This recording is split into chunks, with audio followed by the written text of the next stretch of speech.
What's up everyone, welcome to day 2 of the Taipei bike show brought to you by pandapodium.cc. In today's show we've got the new L-Twoo ERX Blue Edition. We've got a super lightweight Brompton, we've got some funky wheels, and there's all sorts of weird and wonderful stuff as well, so yeah, let's check it out. And here we are on the L-Twoo stand. So L-Twoo actually have a refreshed version, an updated version of their ERX group set. I'm calling it ERX Blue Edition because as you can see it's got a bit of a blue tint to it.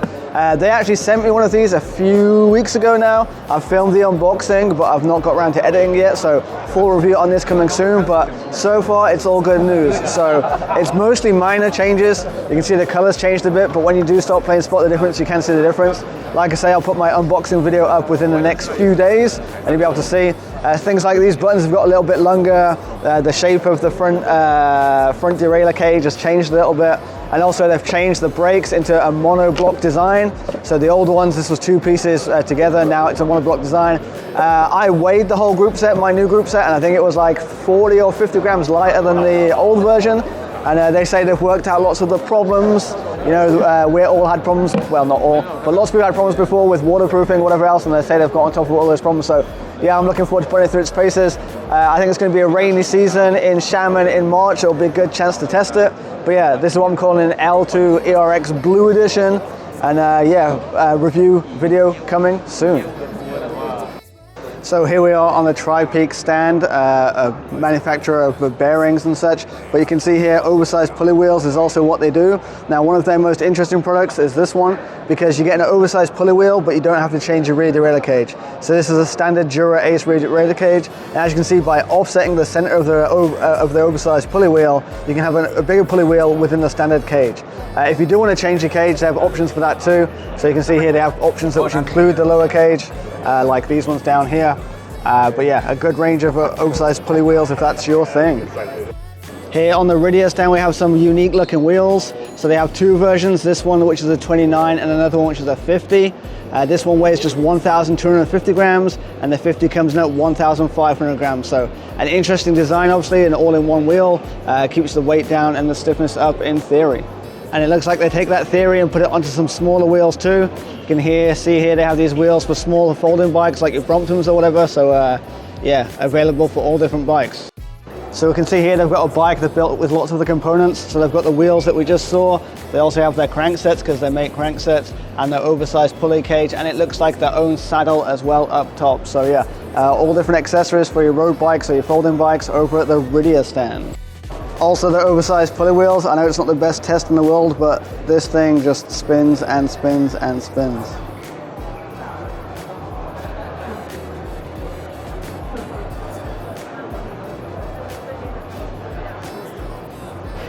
Yeah, I think I'm going to run out of battery before that stops spinning. This looks like it was a Brompton T-Series that they've gone absolutely to town with their own parts. So it looks like they've got their own wheels, their own cranks, their own seat post, their own guide wheels. Yeah, everything you see on this bike that's purple, I think is also their own. The grips are their own, the brakes are their own. Yeah, so they have tricked out this T-Series Brompton. Very tasty. I do like the grey on purple look. I have that on my Walty too, and yeah, this is well pulled off here. So here we are on the PMT stand, a helmet manufacturer who are also in the Shanghai bike show video before, and their latest helmet is this, the Kona. So it's got golf ball dimples on the top. Then inside they've got some patents for all the fittings and the cushionings in there as well. So as usual, got a few different colors. Obviously black is stealthy, and then you've got this one which they call the Heart of the Ocean, I think. But as you can see, golf ball dimples on the top for those aero gains. So for those new of you, what is pandapodium.cc? Yeah, it's my website where I scour all of Asia to find the best bike parts. I go to shows like this, I talk to the guys, and anything good I see, I try to talk to them and get it in stock on pandapodium.cc. So yeah, link in the description as always, and yeah, check it out. So here we are on the Token stand. Obviously Token good at anything that rolls around, anything with bearings. So this year they have their oversized pulley wheels, oversized pulley cages. Always the rage these days. These are for Shimano, these ones. So apparently I think these are lighter than even ceramic speeds and even better spinning. So let's give it a bit of a spin and see how it goes while we're talking. If you just want the pulley wheels as well, I've got pulley wheel upgrades as well for that.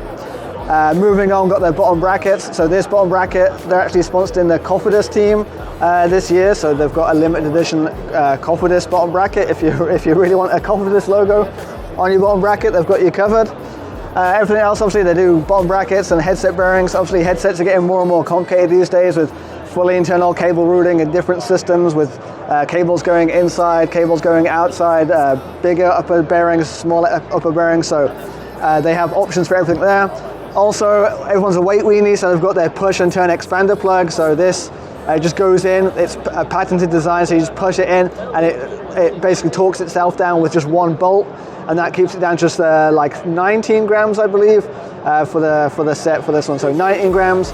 Lots of the ultralight expander plugs that don't reinforce the whole thing, but this looks like, you know, it's going to enforce the business end of it. Also, they've got their range of wheels. Obviously, they're good at doing things that spin round, and wheels spin round too. Road bike wheels, mountain bike wheels. The latest mountain bike wheels are 30 mil inner width. That is a pretty fat wheel, hookless, I see, and yeah, a nice sounding hub with lots of engagement points. And I also saw down here this tasty look 795 blade. It's obviously used by the Cofidis team, and so the Cofidis team, when they're racing, are also using tokens, headset bearings, and bottom bracket. Also, they have this set up here just to show you the shift in performance. So you change to their pulley cage, doesn't affect the shift in performance at all. We're still getting nice crisp shift from this Dura Ace setup.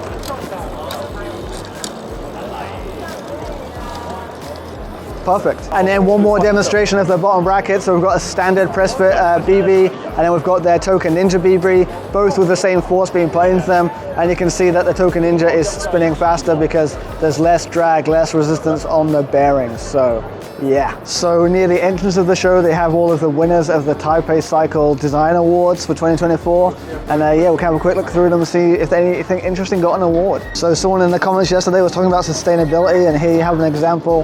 This is a Vittoria tire made mostly of natural materials. Yeah, so here you can see the tire made from a combination of natural rubber, rice husk, soybean oil, and other natural materials. And also part of the plies are made from recycled fishing nets, dragged out of the ocean and turned into these nylon plies, which they can turn into the tire. So pretty cool. Let's see if people are willing to pay the premium for this, but I think it looks quite good. Plenty of e-bikes in every shape, form and size at the show, and this one from a brand called Silikids, called the Silikids Bug, also won a design award.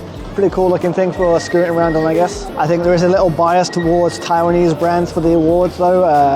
This Live gravel bike got a design award. I mean, it looks a nice bike, don't get me wrong, but an e-gravel bike, I think once you've seen one, you've seen them all. And yeah, these Jetstream derailleur pulleys, talking about them earlier, you can fit them onto a regular derailleur cage, but give yourself an oversized pulley. So here you can see a regular Dura Ace derailleur cage, but with an oversized pulley on it by offsetting the axis of the jockey wheel. I actually like this product quite a lot, and looking to get them in stock on pandapodium.cc. The Trigon all-round bike, the Trigon RC2 that we saw yesterday, also won an award in a different color scheme here. Let me know what you think of this color scheme.